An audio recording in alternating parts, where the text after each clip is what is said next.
رب اشرح لي صدري ويسر لي امري واحلل عقدة من لساني يفقهوا قولي. رضيت بالله ربا وبالاسلام دينا وبمحمد صلى الله عليه وسلم نبيا ورسولا. اللہ اکبر اللہ اکبر اللہ اکبر. لبیک لبیک لبیک یا رسول اللہ صلی اللہ علیہ وسلم.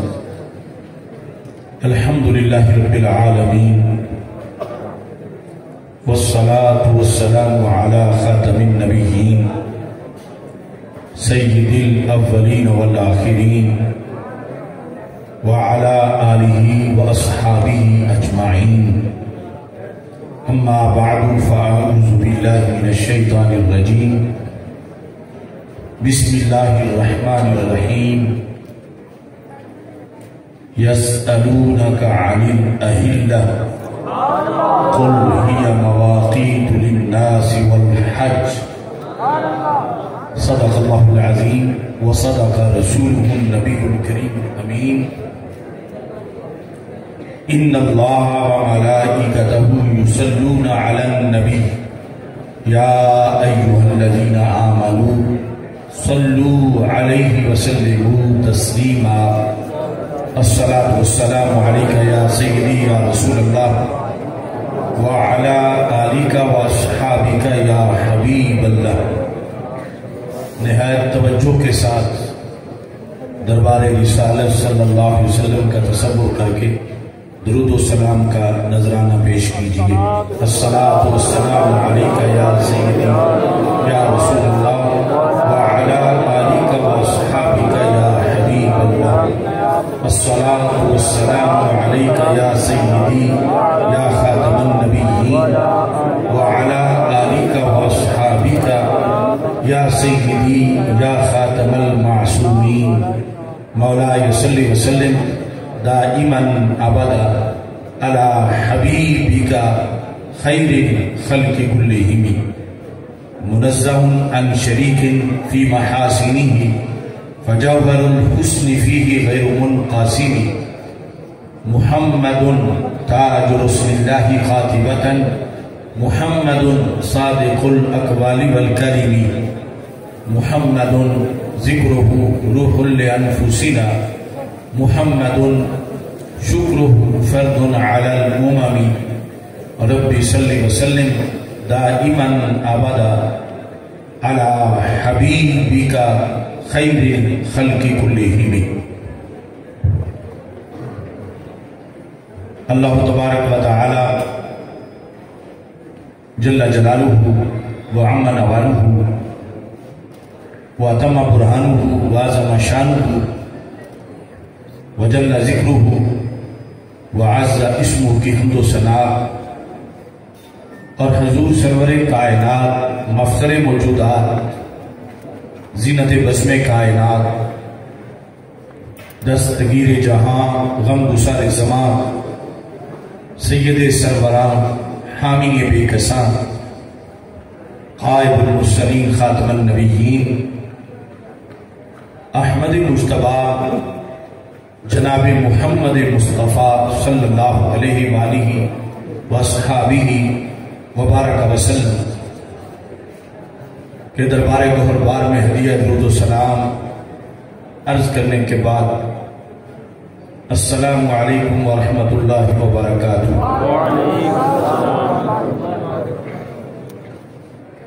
رب ذوالجلال کے فضل اور توفیق سے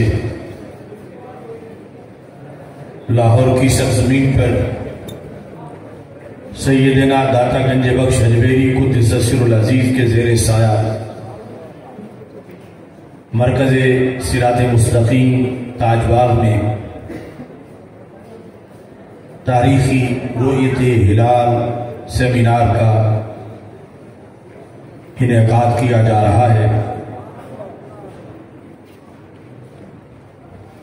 رب ذوالجلال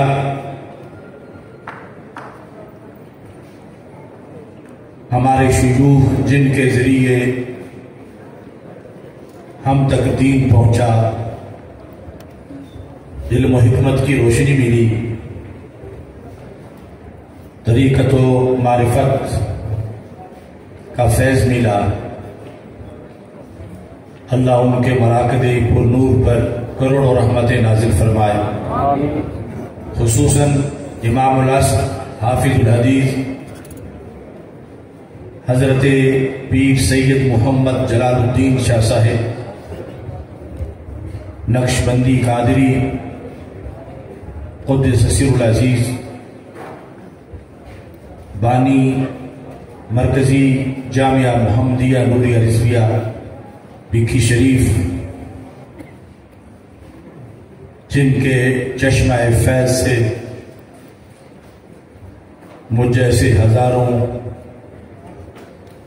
بلا واسطہ اور لاکھوں بالواسطہ سیراب ہوئے، اللہ تعالیٰ آپ کی مسائی جمیلہ کو اپنے دربار میں قبول فرمائے۔ رؤیت ہلال سیمینار نہایت ہی اہم، تفصیلی اور سینکڑوں سوالوں کے جوابات پر مشتمل ہے۔ سبحان اللہ۔ آج کے اس سیمینار کے اندر دیگر علماء و مشائخ کے علاوہ بالخصوص جماعت رضائے مصطفیٰ صلی اللہ علیہ وسلم پاکستان کا خصوصی وفد بھی رونق افروز ہے۔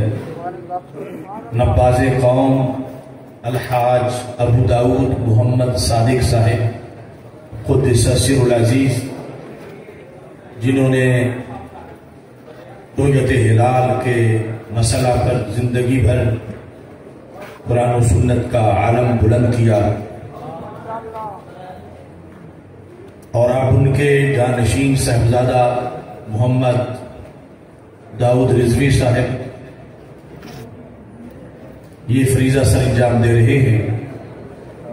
آج کی سیمینار کے اندر صاحبزادہ محمد داؤد رضوی صاحب کے دو صاحبزادے، صاحبزادہ محمد غوث رضا رضوی صاحب اور صاحبزادہ محمد احمد رضا رضوی صاحب رونق افروز ہیں، اور آج کے سیمینار میں خصوصی طور پر شہید اہل سنت حضرت مولانا محمد اکرم رضوی شہید قدس سر العزیز کے تخت جگر صاحبزادہ محمد حامد اکرم رضوی صاحب حافظہ اللہ تعالی بھی رونق افروز ہیں۔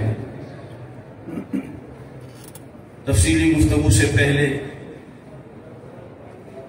آج کے اس سیمینار کا یہ اعلامیہ پیش کرنا چاہتا ہوں۔ جس طرح کہ آپ نے حضرت صاحبزادہ محمد امین اللہ نبی سیالوی صاحب کی طرف سے جو مطالبات پیش کیے گئے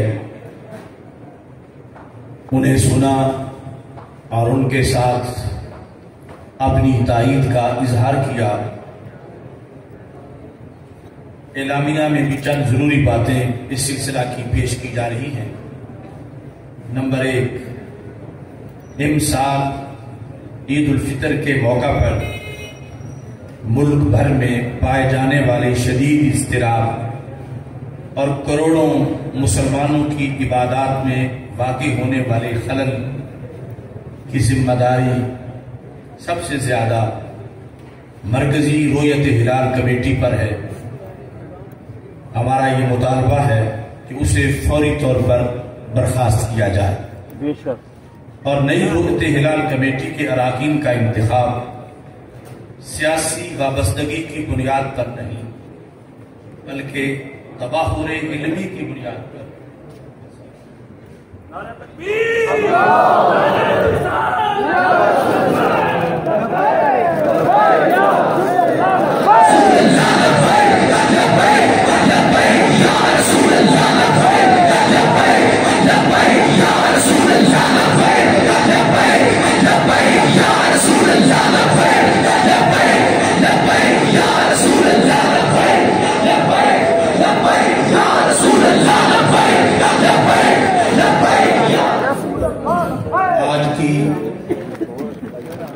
نشست اور تاریخی رؤیت ہلال سیمینار کی کرسی صدارت پر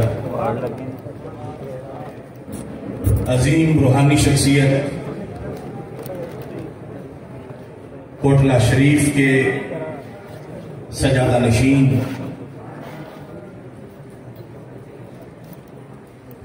علوم اسلامیہ کی ماہر شخصیت حضرت ڈاکٹر میاں صغیر احمد مجددی صاحب حافظہ اللہ تعالی آپ کرسی صدارت پر رونق افروز ہو چکے ہیں۔ اللہ تعالی آپ کا سایہ تادیر ہم سب پہ سلامت فرمائے۔ اعلامیہ کی پہلی شق پیش کی جا رہی ہے کہ کروڑوں مسلمانوں کی عبادت میں جس کمیٹی کی وجہ سے خلل واقع ہوا وہ مرکزی رؤیت ہلال کمیٹی تحلیل کر دی جائے اور نئی رؤیت ہلال کمیٹی کا انتخاب سیاسی وابستگی کی بنیاد پر نہیں، تواہر علمی، امانت و دیانت، صالحیت و قابلیت اور تقوی و پارسائی کی بنیاد پر کیا جائے۔ نمبر 2، چاند کا اعلان کرنے کے معاملہ میں رؤیت ہلال کمیٹی کے چیئرمین اور اراکین کو حکومتی مداخلت اور دباؤ سے آزاد ماحول فراہم کیا جائے، کیونکہ اس سال کی 10 بجے کے قریب 2 فون جو رؤیت ہلال کمیٹی کے چیئرمین کو موصول ہوئے، اس کے بعد یہ مصنوعی چاند طلوع کیا گیا اور وہ دونوں سرکاری شخصیات تھی کہ جنہوں نے مجبور کیا۔ یہ جو لوگ کمیٹی کے اراکین ہیں انہیں بھی اس بات کا پتہ ہے کہ کس طرح اتنا بڑا گھپلا کر کے لوگوں کی عبادات کو خراب کیا گیا۔ ہمارا مطالبہ ہے کہ کمیٹی بھی وہ نہ ہو جو ہاں میں ہاں ملانے والی ہو یا حکومتی وظیفہ خوروں کی ہو، اور پھر ان پر دباؤ بھی نہ ہو اور انہیں آزادانہ قرآن و سنت کی روشنی میں فیصلے کرنے کا موقع دیا جائے۔ تیسرے نمبر پر محکمہ موسمیات، فلکیات، سائنس، ٹیکنالوجی، علم نجوم اور حیات کو ثانوی حیثیت میں محض ایک جزوی معاون کے طور پر رکھا جائے، مگر رؤیت ہلال کا فیصلہ قرآن و سنت اور فقہی اصولوں کی روشنی میں کیا جائے۔ نمبر 4، ہر ضلعی صدر مقام پر چاند دیکھنے کی تاریخ کو کوئی ہیلی کاپٹر یا چھوٹا طیارہ الرٹ رکھا جائے، جو ہی زونل رؤیت ہلال کمیٹی کو شہادتیں موصول ہوں تو تنقیح کے بعد فوری طور پر زونل کمیٹی مستند گواہوں کو بذریعہ طیارہ جہاں مرکزی رؤیت ہلال کمیٹی کا اجلاس ہو رہا ہو وہاں انہیں پہنچائے تاکہ وہ گواہ مرکزی رؤیت ہلال کمیٹی کے روبرو گواہی دے سکیں۔ نمبر 5، اگر رؤیت ہلال کے مسئلے پر سرکاری کمیٹی شرعی تقاضے پورے نہ کر رہی ہو اور ایسی صورت کے اندر عبادت کے تحفظ کے لیے جب قرآن و سنت کی روشنی میں وقت کے علماء مفتیان کرام اس کمیٹی سے ہٹ کر اپنا جب فیصلہ کریں تو حکومت ان پر ہر طرح کے تشدد اور گرفتاریوں سے باز رہے، کیونکہ اللہ کی عبادت کا مسئلہ ہے۔ حکومت اپنی انا کا مسئلہ بنا لیتی ہے اور پھر جو لوگ شرعی طریقے پہ چل رہے ہوتے ہیں ان کو تنگ کرنا شروع کر دیتی ہے۔ تو یہ بھی ہمارا مطالبہ ہے کہ حکومت عبادات کے اندر مداخلت نہ کرے۔ 5ویں نمبر پر حالیہ دنوں میں 6 نمبر پر ایک نامنہاد شخص عبد الرحمن سلفی نامی شیطان، اس نے ائمہ اہل بیت اطہار رضی اللہ تعالی عنہم کی مبینہ توہین کی ہے، ہمارا یہ مطالبہ ہے کہ اسے فوری طور پر گرفتار کر کے کیفر کردار تک پہنچایا جائے۔ میں اس بارے میں تفصیلی گفتگو انشاءاللہ مقالہ کے آخر میں کروں گا۔ 7ویں نمبر پر محافظ ناموس اہل بیت، پاسبان ناموس صحابہ رضی اللہ تعالیٰ عنہ حضرت مولانا سید محمد طارق شاہ صاحب آف مظفر گڑھ، جو 3 ماہ سے قید تنہائی میں ہیں اور ان پہ طرح طرح کے مظالم اٹھائے جا رہے ہیں، ہمارا یہ مطالبہ ہے کہ انہیں فوری طور پر رہا کیا جائے۔ 8ویں نمبر پر حکومت سندھ کی وزارت تعلیم کی طرف سے مرزا قادیانی ملعون کا نام مفسر قرآن کی حیثیت سے معاذ اللہ شائع کیا گیا ہے۔ آج کا یہ اجتماع اسے ختم نبوت پر ایک بہت بڑا حملہ تصور کرتا ہے، لہذا ہمارا یہ مطالبہ ہے کہ اسے فوری طور پر ڈیلیٹ کیا جائے اور جو ذمہ داران ہیں جنہوں نے یہ حرکت کی ہے انہیں قرار باقی سزا دی جائے۔ 8ویں نمبر پر بلکہ مجموعی طور پر اس اعلامیہ کے 9 نمبر پر امریکی جنگ میں حصہ دار نہ بننے کا حکومتی فیصلہ دانشمندانہ فیصلہ ہے۔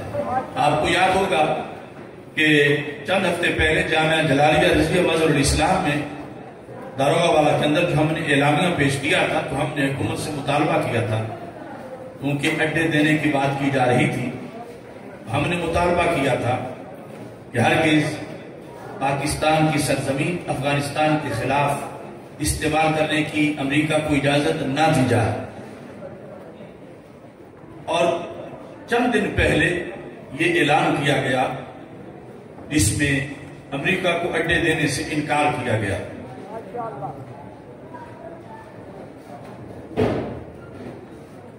یہ انکار بہت زیادہ استقامت کا طلبگار ہے، تو ہم اللہ سے دعا کرتے ہیں کہ یہ انکار ہی رہے، اور یہ یو ٹرن لینے والے لوگوں کو جو یو ٹرن لینے کی عادت ہے کم از کم اس مسئلے کے اندر وہ ڈٹ جائیں اور ہرگز امریکہ کو اڈے نہ دیے جائیں۔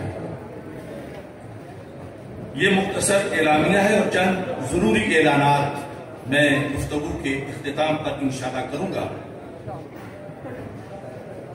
آج کا مقالہ قرآن مجید برہان رشید کے نقطہ نظر سے بڑا اہم مقالہ ہے۔ سبحان اللہ۔ رب ذوالجلال نے قرآن مجید میں کچھ سوال کرنے والوں کا جواب دینے کا ہمارے آقا صلی اللہ علیہ وسلم کو حکم دیا کہ محبوب وہ آپ سے سوال کرتے ہیں آپ ان کو یہ جواب دیں، اور کچھ سوالات وہ ہیں کہ جن کے بارے میں رب ذوالجلال نے فرمایا کہ ایسے سوال مت کرو۔ تو آج کا سیمینار اس تاریخی سوال کے جواب میں جو رسول اکرم نور مجسم شفیع معظم صلی اللہ علیہ وسلم سے کچھ لوگوں نے سوالات کیے تھے اور قرآن مجید میں جوابات دیے گئے اور آگے حدیث شریف میں اس کی وضاحت کی گئی، تو سنت نبوی کے مطابق یعنی دین متین کا ایک بہت بڑا شعبہ جو نسل در نسل اس تعلیم سے منسلک ہے، آج کا یہ موضوع اس سنت کی ادائیگی کے لیے ہے کہ نبی اکرم نور مجسم شفیع معظم صلی اللہ علیہ وسلم نے اپنے ماحول کو جو جواب دیے تھے اسی کے لحاظ سے، کیونکہ آپ تاجدار ختم نبوت صلی اللہ علیہ وسلم ہیں اور آپ نے قیامت تک یہ حالات کو سامنے رکھ کر جواب دیے قرآن اور سنت کے اندر جو وضاحتیں ہیں اس کے پیش نظر آج کا یہ سیمینار منعقد کیا جا رہا ہے۔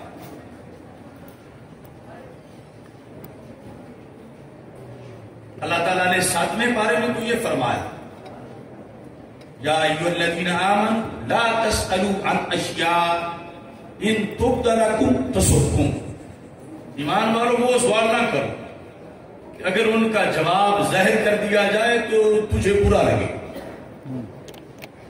تو ایک چیپٹر وہ بھی ہے کہ جہاں جواب دینا تو درکنار سوال کرنا ہی جائز نہیں، اور ایک چیپٹر وہ ہے کہ جس کے بارے میں اللہ کو اتنا پسند ہے کہ دوسرے پارے میں خالق کائنات فرماتا ہے یسألونک عن الأہلہ، محبوب صلی اللہ علیہ وسلم یہ آپ سے سوال کرتے ہیں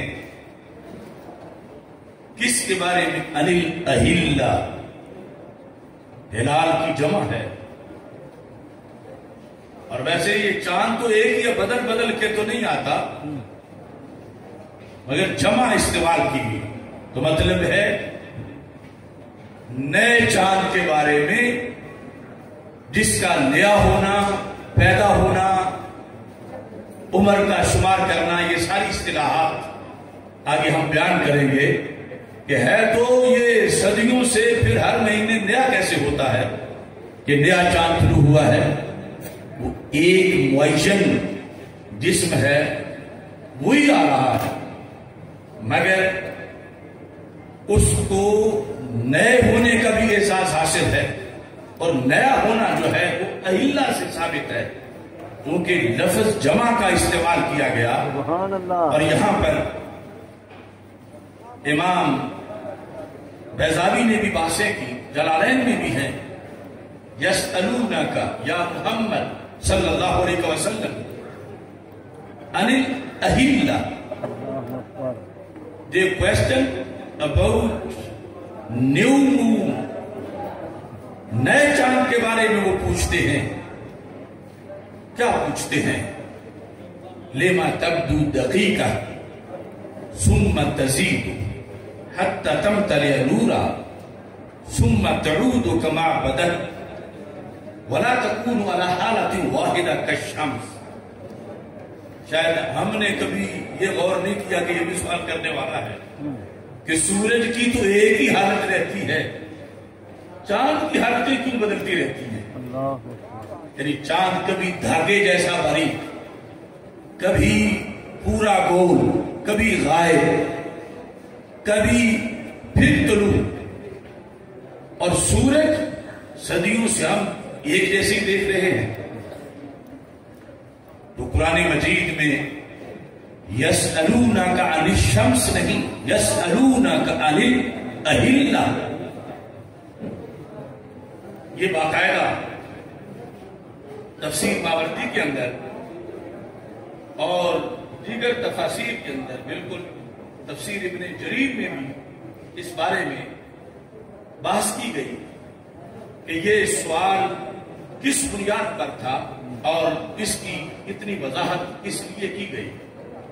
تو حضرت معاذ بن جبل رضی اللہ تعالیٰ عنہ اور ایک دیگر انصاری صحابی، انہوں نے یہ سوال کیا رسول اکرم صلی اللہ علیہ وسلم سے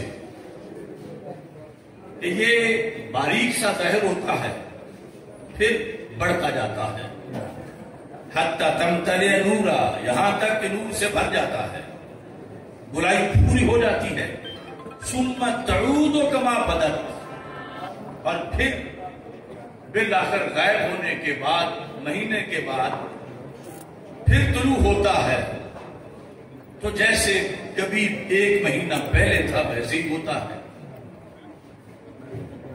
وَلَا تَكُونُ عَلَى حَالَةٍ وَاحِدَةٍ كَالشَّمْسِ، یہ سورج کی طرح ایک حالت میں کیوں نہیں رہتا؟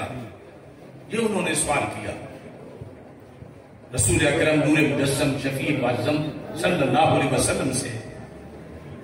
تو اللہ تعالیٰ نے حکم دیا، جواب دیا اس کا، قل، میرے محبوب صلی اللہ علیہ وسلم انہیں فرما دو ہیا مواقیت للناس والحج، کہ یہ جو چاند کا بدلنا ہے، غائب ہونا ہے اور ظاہر ہونا ہے، اس کی وجوہات بہت سی ہیں۔ یہ وقت ہیں لوگوں کے لیے، وقت کے معیار ہیں۔ کس طرح؟ جلالین میں ہے یعلمون بہا اوقات زرعہم، کہ لوگوں کو اس کی وجہ سے اپنی زراعت کے وقتوں کا پتہ چلتا ہے، لوگوں کو اس کی وجہ سے اپنی تجارت کے وقتوں کا پتہ چلتا ہے، اور لوگوں کو اس کی وجہ سے اپنی عبادت کے وقتوں کا پتہ چلتا ہے، اور ساتھ اسی کی بنیاد پر عدت نسائہم، اپنی عورتوں کی عدت کا پتہ چلتا ہے کہ جو مہینوں کی بنیاد پہ عدت ہے اس کے لحاظ سے یہ جو قمری مہینہ ہے اس کا اعتبار ہوتا ہے۔ تو اگر مسلسل یہ ایک طرح ہی رہے تو پھر وہ نتائج اور فوائد نہیں مل سکتے لوگوں کو جو رب ذوالجلال کی ہزار حکمتیں ہیں۔ اس بنیاد پر خصوصی طور پر پھر حج کی ادائیگی کے لحاظ سے تذکرہ کیا گیا کہ اس کی وجہ سے پتہ چلتا ہے کہ حج کا موسم کب شروع ہو رہا ہے، کس دن وقوف عرفہ ہے، کس دن یوم النحر ہے، جیسے رمضان کا آغاز کب ہو رہا ہے، اختتام کب ہو رہا ہے۔ تو یہ ساری چیزیں ہلال کے طلوع کے ساتھ وابستہ ہیں۔ ایک روزہ بھی اگر بندے کا ضائع ہو جائے تو ساری زندگی اس کا بدل پورا نہیں کر سکتا۔ اور یہ تو گھر بیٹھے رکھنا تھا، اور اگر ذوالحج کے چاند کے اندر سستی کی جائے طلوع کے لحاظ سے، تو مثال کے طور پر جس دن 29 ذیقعدہ پہ طلوع نہیں ہوا تھا، کوئی کہہ دے ہو گیا ہے، تو پھر بالخصوص سعودی عرب کا جو نظام ہے تو کیا ہوگا، 9 ذوالحج ایک دن پہلے قرار پائے گی، تو اس دن میدان عرفات پہ حج کرنے کے لیے اکٹھے ہوں گے کہ جس دن وقوف کا دن ہی نہیں۔ اور دوسری طرف اگر بعد میں یہ چاند طلوع ہو چکا ہو اور اعلان نہ کیا جائے، اس میں بھی کتنے لوگوں کا نقصان ہوگا۔ حدیث شریف میں نبی اکرم نور مجسم شفیع معظم صلی اللہ علیہ وسلم کا فرمان صحیح بخاری شریف کے اندر موجود ہے، اور یہ حدیث بالخصوص جو میں اب پیش کرنا چاہتا ہوں، اس کو ائمہ اربعہ نے یعنی ترمذی، نسائی، ابو داؤد، ابن ماجہ کے اندر اسے روایت کیا ہے۔ یعنی لوگ سمجھتے ہیں کہ یعنی لبرل تو سمجھتے ہیں کہ بس ایک تہوار ہے جس دن وہ کر لیں، لیکن رسول پاک صلی اللہ علیہ وسلم کا یہ فرمان، ہمارے آقا صلی اللہ علیہ وسلم ارشاد فرماتے ہیں، بخاری اور مسلم میں بھی موجود ہے، لفظ سننا، من افطر یوما افطر یوما من رمضان، جس شخص نے رمضان کا ایک روزہ چھوڑ دیا، یعنی روزہ رکھے ہی نہیں، توڑنا وہ تو ایک علیحدہ معاملہ ہے کہ جان بوجھ کے توڑے گا تو کتنا جرم بنے گا، اس نے روزہ رکھا ہی نہیں. ہمارے آقا صلی اللہ علیہ وسلم فرماتے ہیں من غیر رخصہ ولا مرض. اس کو رخصت بھی نہیں تھی کہ نہ رکھے، یعنی وہ شرعی مسافر بھی نہیں تھا. اس رخصت ہوتی کہ چلو نہ رکھ اور بعد میں قضا کر لے. ولا مرض، اور وہ یوں بیمار بھی نہیں تھا، اسے ایسی بیماری بھی نہیں تھی کہ جس کی بنیاد پر شریعت اس کو روزہ رکھنے کی چھٹی دے رہی ہو کہ بعد میں رکھ لینا. اس کے بغیر اس نے روزہ نہیں رکھا. کیسے؟ مثال کے طور پر ایک تو عام سست بندہ نہیں ہے، سست بندہ ہے وہ ایسے کام کر رہا ہے. دوسرا سرکاری طور پر یا کسی شہر میں کسی علاقے میں 29 شعبان کو چاند دیکھا نہیں گیا، حالانکہ طلوع ہو چکا تھا،